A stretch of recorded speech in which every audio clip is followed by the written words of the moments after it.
നമ്മുടെ പ്ലംബിങ്ങിൻ്റെ ഒരു ഘട്ടം പണിയെല്ലാം പൂർത്തീകരിച്ചിരിക്കുകയാണ്. ഫ്ലോർ ലെവലിലുള്ള കാര്യം മണ്ണിനടിയിൽ എല്ലാം പൈപ്പൊക്കെ വെട്ടിയിട്ട് അതേപോലെ തന്നെ കൺസീലിൻ്റെ അടിയെല്ലാം കംപ്ലീറ്റ് ചെയ്തിരിക്കുകയാണ്.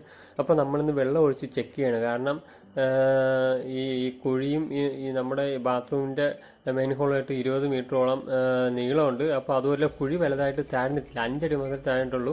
കാരണം അടിയിൽ പാറ ആയതുകൊണ്ട് കൂടുതലായിട്ട് താഴ്ത്താൻ പറ്റിയിട്ടില്ല. 10 അടിയാണ് ആദ്യം താഴ്ത്താൻ ഉദ്ദേശിച്ചിരുന്നത്. പിന്നെ അത് 5 വീതം വെച്ച് 2 കുഴി എടുക്കേണ്ടി വന്നു. നമ്മളിന്ന് ചെക്ക് ചെയ്യാൻ വേണ്ടിയിട്ട് കുറച്ച് പൂ പറിക്കണം. ഈ പൂ പറിച്ച് മെയിൻ ഹോളിൽ വെച്ചിട്ട് വെള്ളം ഒഴിച്ച് നോക്കുകയാണ്.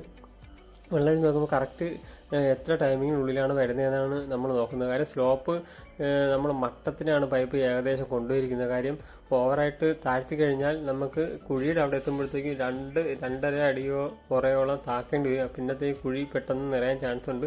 ഇപ്പോൾ 5 ഉറ മാത്രമേ കുഴിയിൽ വെച്ചിട്ടുള്ളൂ. കാര്യം 5 വീതം വെച്ച് 2 കുഴിയാണ് എടുത്തിട്ടുള്ളത്. കാര്യം അടിയിൽ പാറയായതുകൊണ്ട് വലുതായിട്ട് വെള്ളം അതേപോലെ താഴാനും ബുദ്ധിമുട്ടാണ്.